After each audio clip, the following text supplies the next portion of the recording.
Hello and welcome to Evangebros, your podcast about biblical literacy, discipleship, and historical/cultural context. I'm your co-host, George Benson. I'm your other co-host, Don Sheaver. And we're back for a second week in a row. Yeah, don't call it a comeback. Don't call it a comeback. No. How was your week, Don? It's not been great, honestly. This self-isolation, as much as I was saying last podcast that it's kind of just normal for me. I think it just kind of caught up last week, and I'm feeling a bit distressed this week. But better now that I'm seeing your glowing, shining, trimmed beard face. Yes. Well, what about your week? I guess kind of similar. It's been a pretty emotional up and down.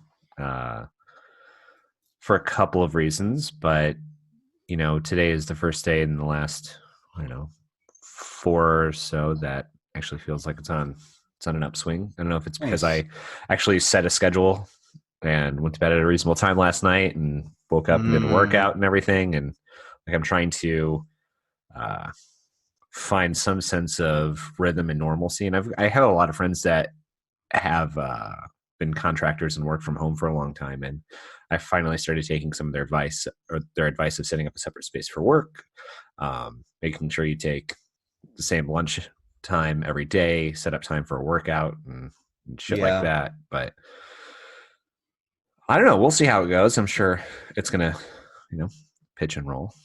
So I have tinnitus as one of the symptoms from my health problems that I've had the last few years. And so, George, this because you see me enough, that like I often always have like one of those speakers that go around almost like a scarf around my neck. And I always have something like light music or something playing on it because it kind of helps me. It drowns out that constant ringing in my ears. Right.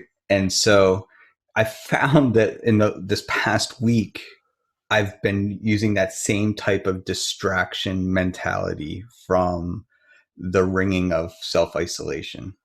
And so like, I'm not much of a Netflix binge watcher, and I've just been like watching from the time I wake up to the time I go to sleep, just watching shows. I mean, the good news out of that is I got to watch Lost in Space on Netflix, which was awesome. I haven't seen season 2 of that, but season 1 is spectacular. Am I correct in this that they stole a lot of moments from Jurassic Park? Like the teenage girl with her knees pulled up to her chest, hiding in like a reflective area while a creature's walking around outside the tent. The only thing that was missing was I wanted the nose of the creature to lift up the outside of the tent to come in. That was all that was missing. I think you could say that it was. Well, I think it's done the same thing to a lot of blockbusters that happened with Lost in Space. So Lost in Space, the original one came out in the 60s. Right. And so a lot of that, and the robot's sci-fi, a little bit different in this one. Oh, definitely. A little bit. But a lot of those concepts were lifted from Lost in Space. So I think it's been nice to actually see the influences that it's had and then be influenced by other mainstream. Yeah. Does that make sense? Yeah, I agree. My son and I were talking because he's watched it. In fact, he's the one that encouraged me to watch it.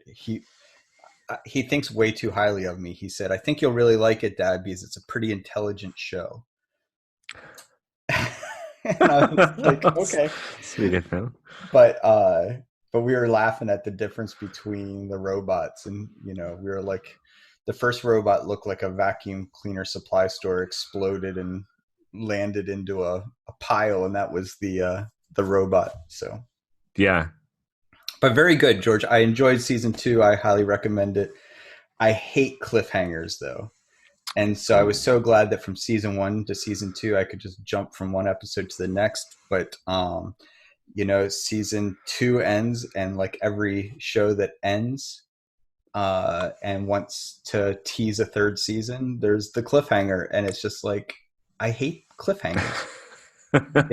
They make me angry. Oh, no.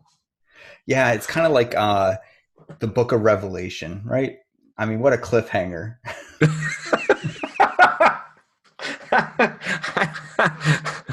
Which part? Well, it started with the LSD trip that John was on. Yeah. I don't think I've ever heard Revelation being referred to as a cliffhanger. Well, it's that whole like, what's the next? Yeah. Anyhow, Yeah. No, no, no, no, no. I get where you're coming from with that. It's just that's funny.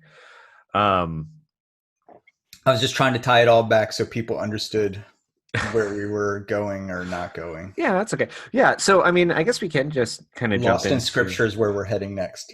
that's true. Real quick, how did Easter go? Because we said that you would have provided an update on this episode.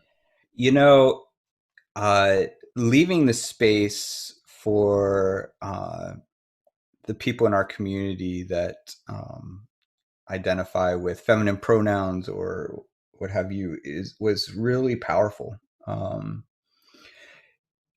I was surprised because it wasn't. There was a lot. At first, it kind of was slow moving, but then there was just a lot of sharing from people who have felt dismissed by the church, forgotten by the church, unheard by the church, and or even put in their place by the church. So it was really powerful. There wasn't a whole lot of conversation around the witness of Jesus and resurrection. It was more about just some lamenting about how women have been silenced in the church, or women have been places have been manufactured in the church for women to stay, like the metaphorical kitchen, Yeah. barefoot pregnant in the kitchen of the church.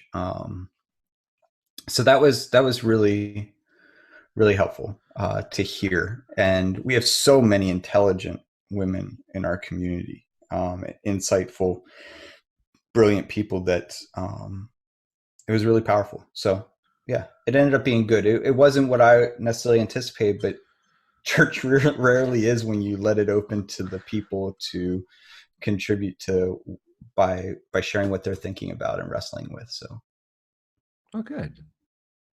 I always say church on Sundays at dusk is a choose your own adventure sermon. So That's pretty fair and accurate. yeah. Yeah. What'd you do for Easter? Anything? Um, let's see. We watched the online video from or the pre-recorded teaching from the church that we were part of in Columbus. And then just hung out. It's nice. Nice.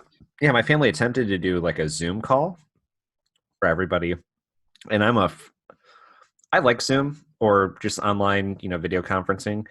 But anything where there's more than three open channels to me is chaotic evil, Mm, especially when it's like the loudest thing or the sound closest to the microphone is the video that's picked up. mm-hmm. And some people don't realize that you can't like have side conversations in an open format like this.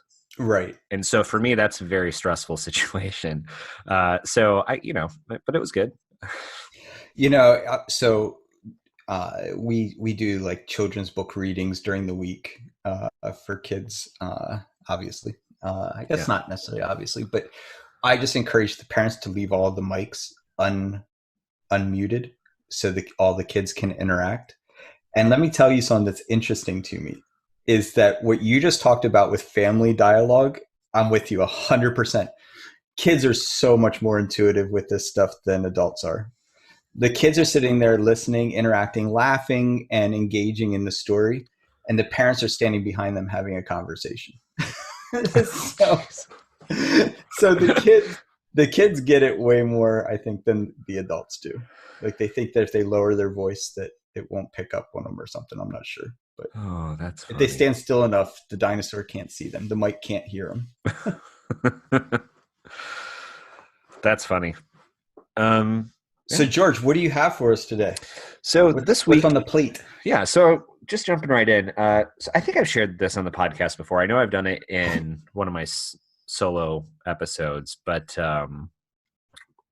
during this time of self isolation, I found myself always, um, when I had downtime at one of the various jobs I've held over the years, um, or like just random moments, I would sit and think to myself, man, I wish I just had time to myself or time alone, or removed from society to where I could just scribe or study or do whatever. And in the last few weeks of self isolation, I have done none of that, and I've had the perfect time to do it.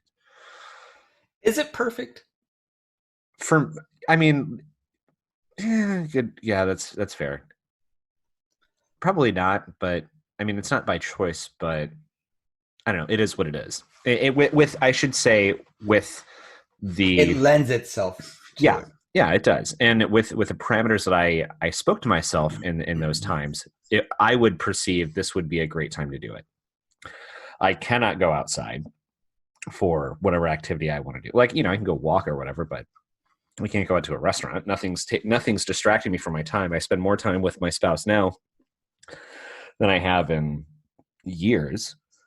So it's not like, we both come home from work and we're hanging out together. It's just, I can come down to the basement and start writing, but I still don't do that.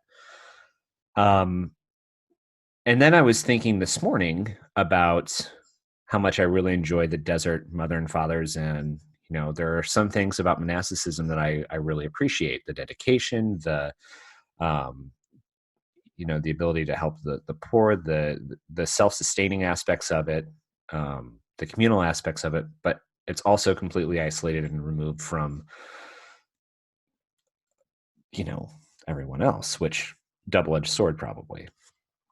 So anyway, I was walking by my bookshelf and I pulled off one of the books called Desert Wisdom, saying from the Desert Fathers. And I was just flipping through it and I was thinking, what would be a lot of fun is to read a couple of the proverb quote, whatever from them to you, and then get your thoughts on it and just talk back and Yeah, forth.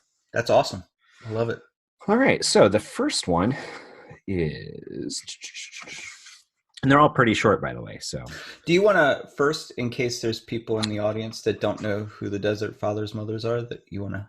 yes, great thinking. So, around the, well, so monasticism has been a part of different religions for ever.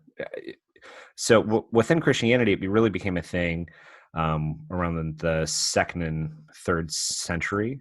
Uh, Basically, men and women who had come to the Christian faith had removed themselves from whatever villages or cities they were in and went out to these desert sects that had decided to dedicate themselves to studying the scripture, um, scribing it, helping out the poor, and giving up their possessions to live in this communal identity to help grow closer to God.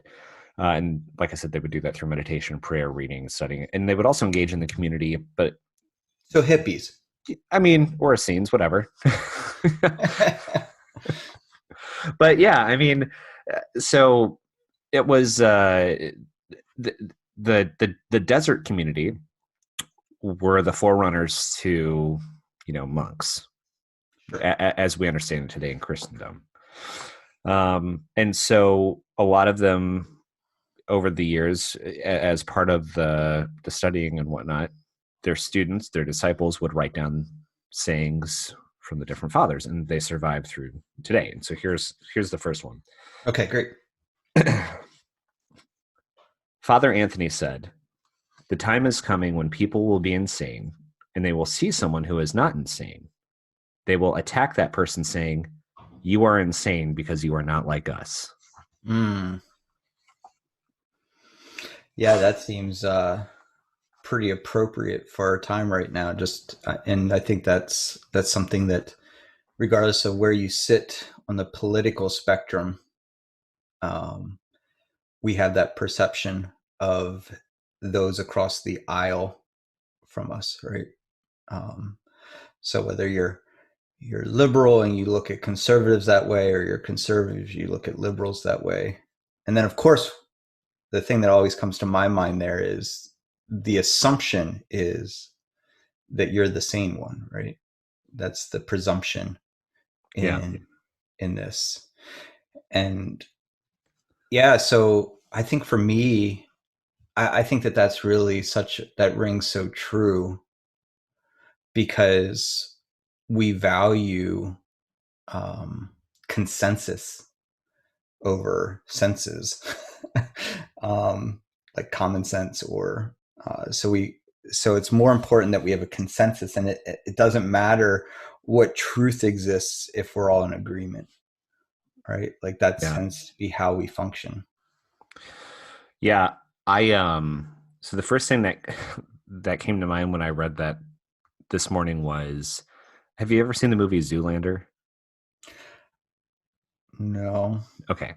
That's over 20 years old or almost. So I thought that you would get, anyway, there's a scene in I'm there where, familiar with it. okay. Well, there's a scene in there where Will Ferrell, who plays the bad guy named Mugatu, where he's yelling, saying, "I feel like I'm taking crazy pills," and Mm-hmm. he's, kind of the crazy one. But I feel like that's a gif I have sent to my friends quite often when they've sent me news stories about what's going on right now. Yeah, And you're right in that, like, it's that idea starts with me thinking that I am the one that has the grip on everything that should be normal. yeah, yeah. And I think this is where, George, that our answer centric culture has really harmed us, right? That the person the person with the most power is the person that has the most answers, right? I mean, that Yeah. tends to be how we set up our our power structures. And to me, I would say that if we instead made the people in power have the best questions, like the people with the best questions were actually given the power, this would diffuse a lot of this, right? So, I mean, this is off the top of my head, and someone listening Sure. might immediately have something that pushes back against that, right? But right now, I mean, in our world, it doesn't even matter if the answer is true, false, misleading, or whatever. As long as you have a confident answer, then you have power over someone. And that's such a strange mindset, right? Our greatest discoveries, our greatest movements forward in technology and industry and humanity, justice, is from asking questions like, why do we view this person as less than? What makes this individual superior? What makes, like, when we start asking questions, it starts to point out the faulty cracks in the half-baked answers that we've been given. Yeah. And but instead what we do is we take the question askers, and just like your quote there, we say that the people that are questioning everything are the ones that are insane, right? We use things, slogans like, if it isn't broke, don't fix it, right? Like, don't Yeah. question this. If it's working, don't question it, right? Yeah. And the thing about questions, or especially good questions, is they tend to not be partisan, and people don't know how to do or how to deal with that concept. I struggle with that from time to time when uh, somebody who is on a different political spectrum than I am asks me a really good question and calls me out, because it's like, okay, well, you know, it, my frame of how to interact with you doesn't allow for this, Mm-hmm. and then it's ultimately a good thing, Yeah.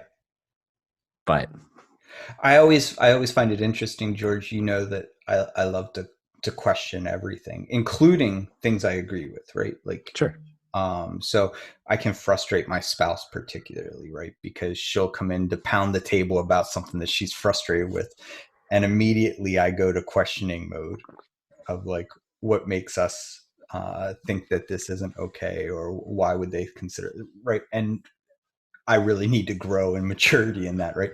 But I tend to, my natural tendency at this point in my life is to just go and ask as many questions as I can.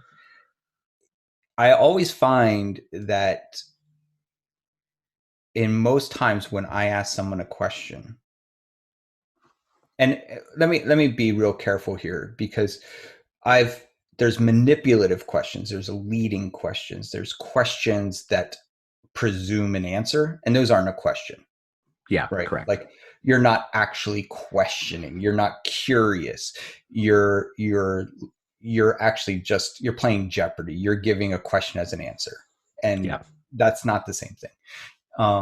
But it is interesting to me that when I ask a question, it immediately goes, in a lot of instances, goes to ad hominem attacks, right? Just emotional responses, defensiveness, anger, um, and a response that has nothing to do with the question at all. And that to me is really fascinating. And I think that doesn't mean that the person doesn't genuinely have good reasoning for their held belief. It's just that they've never explored it, or It- haven't explored it explicitly enough to, let's quote the Bible here, be prepared with an answer for the hope that you have, right? That people don't have a response. I find it within Christendom when you ask people questions about their faith. I find it in politics when you question policy. I find it in just social situations where people have biases, bigotry, or sure. assumptions of other humans. All those things that when you question it with sincerity, that rarely does a person actually have the ability to articulate a thought out answer. And again, I would say it's because we have a culture that um, that prefers answers over questions, I would agree. which is ironic, right? Because they don't have an answer, but we're in a culture that prefers answers. But I would argue it's because usually once you give an answer, no one questions your answer. Well, yeah. I mean, what was it? Questions and then question. I don't know. You used to say this all the time. Something about uh, a question ends in a question mark and a period ends, or a sentence ends in a period and it stops the conversation. Right. Yep. Yeah. So a question mark keeps the conversation going. A period ends the discussion. That's it. Yeah. Okay. Next one. Excellent. That was a good start. Yeah. Great. Okay. We're going to become a philosophy podcast to keep this up. Maybe we'll get more listeners then. No offense to you three that are listening. Yes, none. We love all five of All, you. all five of you. And one of those is you, Don. Thank you for listening to you yourself. Yes. Okay. Father Poman said, there is one sort of person who seems to be silent, but inwardly criticizes other people. Such a person is really talking all the time. Another may talk from morning till night, but says only what is meaningful, and so keeps silence. Mm. I do not like that one because it describes me very well, being a good Midwesterner. Midwest. Nice. um, I mean, I absolutely, in all seriousness, I love that one because, there's growing up, I got the impression that it was better to suffer in silence than it was to make a Mm. big deal out of it because you can't change anything. So just, take your head on the chin and move forward. And that really developed. And I think that there can be room for that, but it develops, at least for me, really unhealthily to where it's just like I'm now criticizing about the people that are just complaining. We're not even so much complaining, but are just saying actual truths of Mm. this is really hard. I am Yeah. really upset. I'm like, all right, well, who cares? Just you can't do anything about it. Just move through it. Um, and it's just such an uncomfortable quote that I really, really enjoy. Yeah. What was the first? The first one was, what is it that they're creating? They're just breaking silence, or what is it? I'll read it again. There is one sort of person who seems to be silent, but inwardly criticizes other people. Such a person is really talking all the time. Another may talk from morning till night, but says only what is meaningful, and so is silent. Yeah, so for me, I really want to play with those words of talking and silent, right? Um, like, so they're clearly not referencing uh, audible sounds, right? Because that doesn't work, right? So because if someone's talking from morning to night and are silent because they're saying meaningful things, then silence is about, like, I think about like pollution. We often hear people talk about just the noise that we're constantly engaged with in the world. So like imagine driving down the highway and all of the billboards that you pass, none of them are making a sound, but they're all noise, right? They're all a cacophony of sound constantly and perpetually going on and on and on about happiness, what you need, what is expected of you. Yeah. And so, even in this thing, I love the idea of if you say something meaningful, you're contributing to silence. If you say something, if you're internalizing pollution, let's just use that language, Okay. criticism, right? It says like criticism and stuff, then you're actually talking. Um, I think it's really interesting. I think about like, Jesus kind of moves things from actionable things to thought, right? Um, and I think that we have a danger there of making God into thought police, Oh, yeah. which is, I think, has its own set of dangers. So I'm just trying to think about how to think about this because I do think it's a really fascinating proverb. Um, but there's also some cautionary tales there because like you even said, it makes you uncomfortable. It resonates with you because it describes you. But I would argue that the problem isn't the occasional criticism. The problem isn't um, the impulse to critique something silently. I think what it more so is the continuous, right? Doesn't it imply that you just continually critique? Yes. And I think that that's the truth on both ends of this, right? Like if I wanted to really dive in, like the question that I'd want to ask the person that wrote it would be, what's the most important element here of your proverb? Is it the continuous piece? Is it the silence or is it the talking? Like what is, and for me, the more I ponder this and think out loud with it, is it's the continuous, right? So like we all, if you don't have something nice, don't say it at all, right? Like I don't think that that's a bad thing to live by, right? Like if you don't have Yeah. something nice to say in a situation or something productive, that's kind of how I often think about it. If I'm not adding something positive to this conversation right now, I'm not sure that I should say anything. Um, which would be a really boring podcast if I actually owned that. It'd Um, be a boring life too. so yeah, it's the continuous piece. So what do you think about that? Like if it's the constant. Well, I think I don't think it's a either or. I think it's a both and. Like, I think it's the constant is definitely a part of it. But if you're constantly adding silence to something by being productive, and I should say I'm making the assumption that the silence is being productive or helpful in this proverb, and the talking is criticism, like it said, and being unproductive.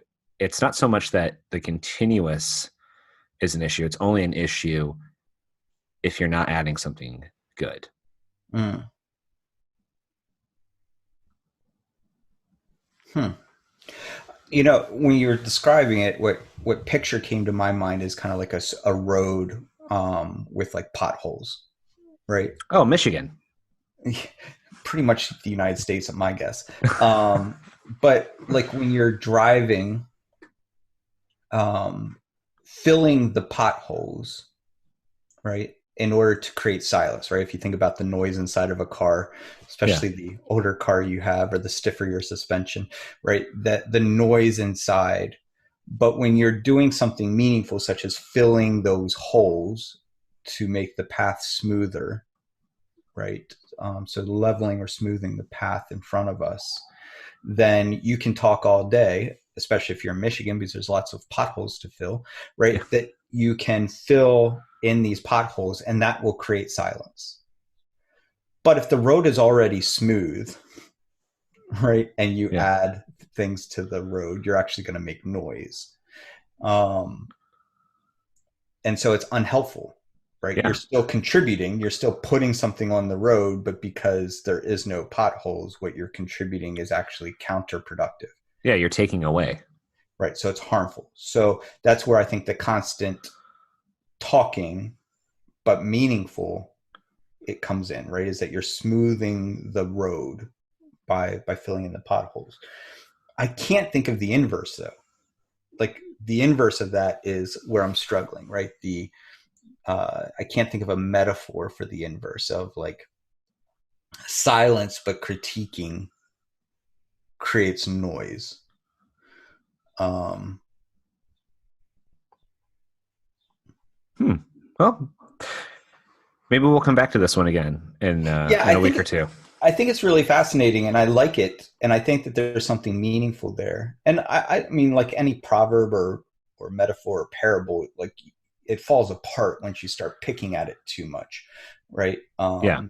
But I guess my only fear is that someone could imagine that keeping unhealthy or unwarranted thoughts to themselves is bad. And it can be, but it isn't always. That's why I think the constant part is so important in this. Yeah. So anyhow, that was a good one. I like Okay. it. Great. Okay. And so this is I the didn't know you last were one. going to make me think so hard this morning. In all fairness, I didn't think I was going to, uh, which means this next one may backfire spectacularly. Excellent. Okay. Once some people came to an old man in Theobad, bringing a person possessed by a demon, hoping that he might be cured by the old man. Being asked persistently for quite some time, the old man finally said to the demon, "Go out of God's creation." And the demon replied, "I will go out, but let me ask you just one thing. Tell me, who are the goats and who are the sheep?" Then the old man said, "A goat is someone such as I, but as for the sheep, well, only God knows." Hearing this, the demon cried out in a loud voice, "Look, because of your humility, I'm going out." And he went on away that very moment. Hmm. Yeah. I actually don't know that I have much to say to that, right? Like I think that one's probably the most well written of them in that uh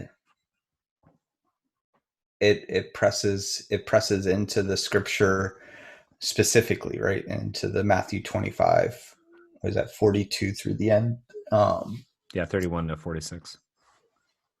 so like this notion of the sheep, I think what I think is fascinating is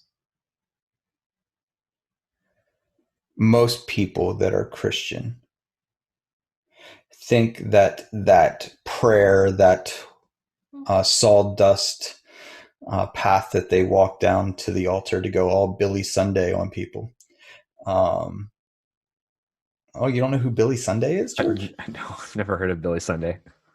He was a revivalist, and he created the sawdust path. Wow. Anyhow, he also sounds like he'd shoot you in the back got into a into a shooting with his 6 shooter. But so I think that what I find fascinating about that is the recognition that we're more likely to be a goat than a sheep, even in this story, right? That, but so many of us have been taught to presume that we're a sheep. Um, and I think that's really interesting. And again, this goes into dangerous places. And this is why simple faith is so harmful, in my opinion. When we have a simplistic faith, anytime we have something introduced to our simple faith that causes us uncomfort, it can send us into a tailspin. This goes back to the asking questions versus having answers, right? Simple faith is like, I don't need to ask any questions. I just know that Jesus is Lord and I'm supposed to follow him. Boom, done.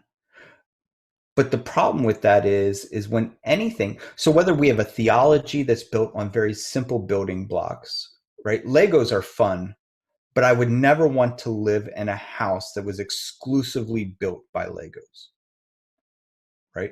And I use the word exclusively because I know there's videos of people building houses out of Legos, but they use glue and they still put plumbing in it. They still put insulation and stuff. Legos are not a good building block to beyond a toy, and they're gonna fall, they're gonna crumble. And unfortunately, I think for a lot of folks that have this simplistic faith, when a theological conundrum arises, it's like building your house in the sand. Yeah. Right. And it's because we're not taught to ask questions, right? Because again, the person with power is the person that has the answers. And in the church, it's usually the white male behind the pulpit. Yep. And as long as they have answers, then they're in power, which is why churches like are still meeting during this pandemic, right? Because you don't question the authority of the pastor. That the pastor has a special insight into God and can provide answers that others of us can't. Like that's ridiculous, absurd, and unfortunate, right? Yeah. So yeah, I think what we see in this parable is that the person that did the demon casting or whatever you have, Sure. they are probably wise.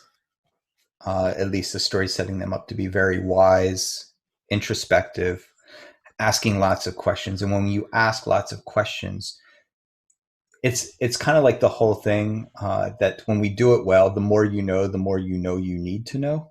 Have you Yeah. heard that phrase before? Yeah. Right? Because the more you know, the more questions you should have, not fewer questions, right? That's how science works. Science is always dependent on asking the next better question.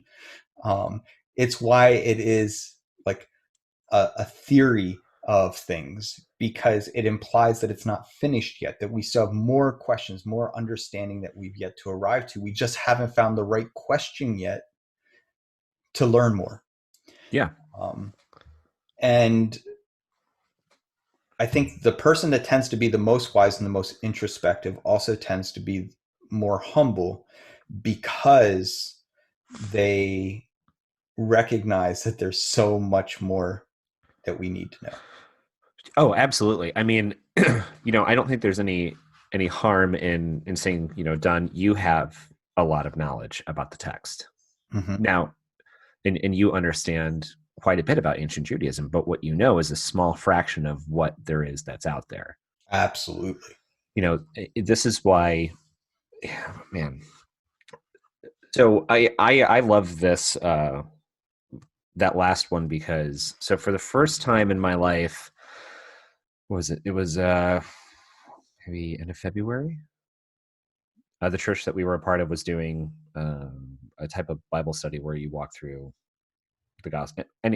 Anyway, the only time that I actually had the availability to go was when they were talking about the sheep and the goats parable. And that is something that has always made me uncomfortable, Mm-hmm. just because I've never really known what to do with it. But it was also that at that meeting, the first time that I read it was the first time that I actually felt hope and inspiration from it. Mm.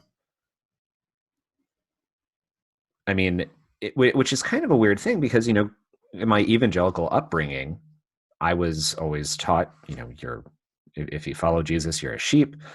You know, you should really have nothing to worry about. But in that teaching, Jesus is saying the same thing to both the sheep and the goats. You did not feed me. You did not see me in distress. You called upon my name to release a demon, but you didn't help the poor. Um, and for the first few years of my evangelical walk, I was terrified of always being a goat, and so I felt like I had to be on all the time. Mm. Like I had to flip that performance switch in me, and that wasn't an authentic faith. That was trying to perform for the checklist God. Yep, absolutely. And I think that's where most people are, unfortunately, right? Oh yeah, And this is where fundamentalism really struggles, right? And fundamentalism, whether it's religious fundamentalism or anti-religious fundamentalism, right, yeah, struggles, right? That when everything is simplified to a yes, no, and there's no room for a maybe, or there's no room for an I don't know. If you have never heard the religious leader in your life say, I don't know about a theological concept, you should be concerned. I'm not saying you should, I'm not doing a Beck thing here where I'm like, if your pastor ever says social justice, leave that church. I'm not saying that. I'm saying that if you have never heard the person who influences your understanding of God in a meaningful way, if you have never heard them say, I don't know, I am uncertain, I'm still wrestling with that, I'm still wondering about that myself, I haven't got a grasp on that. If you have never heard those types of words, you need to have concern, because those words are fundamental, no pun intended, by bringing it back to that, but they're fundamental to a healthy relationship, right? I should have the same reaction to questions about Tana, my spouse, right? Like if someone asks, I should never be able to answer every question about my spouse. That would be ridiculous. There's no need then for her to function if I know how she would respond in every situation to everything. And I would argue that God, it should be beyond our understanding, even beyond our own spouse or any intimate relationship, whether siblings or parents or whatever it might be, sure.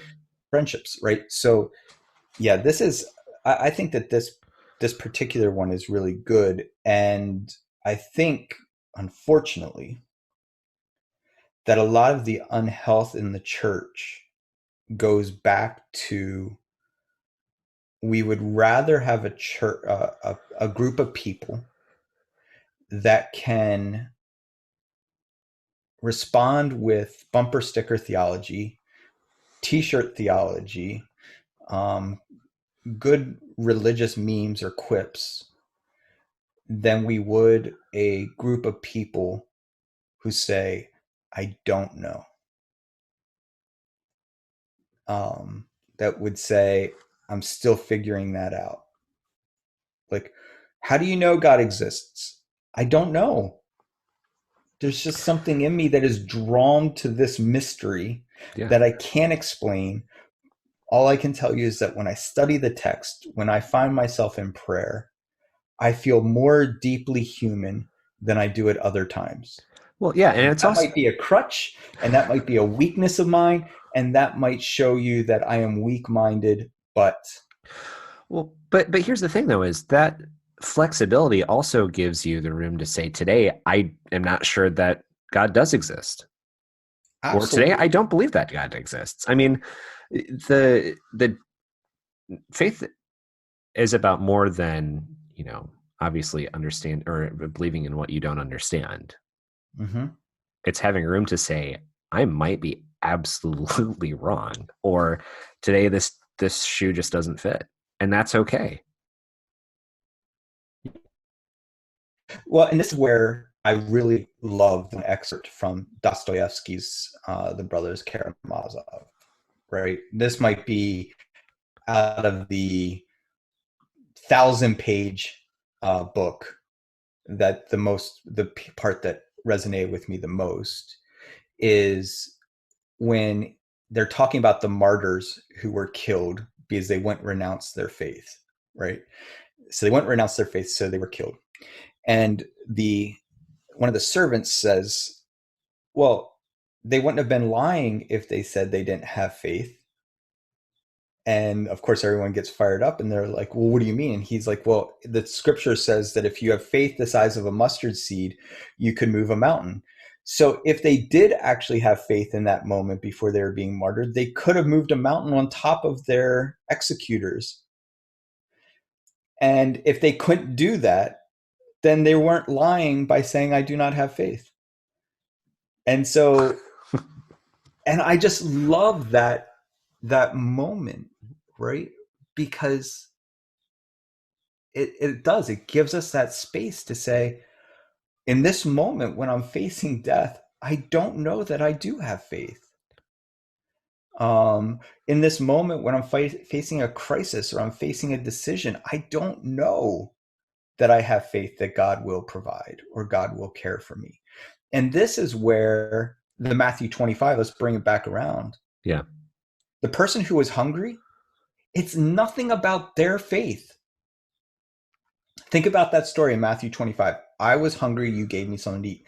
So anytime you help the least of these, so a person standing, begging for food, whose faith is it about? Is it the person who is suffering who has to have faith in God? Or is it the person who has excess and blessing that has to have faith in God in that moment? And it's the person with excess that we're talking about their faith. It's not, and the person who is the least of these had faith that God would provide food for them. No. It's the person with excess had faith and therefore gave to the person in need. All of this is fascinating to me, and I could go on, and we're probably close to time, if not past time. We're just a little bit past time, but that's okay. No, so this morning I had this idea because I was thinking about how I still didn't have anything that I wanted to talk about, and I thought this was going to be a long shot and not work, but it's been better than I anticipated, so I cannot wait to do this again.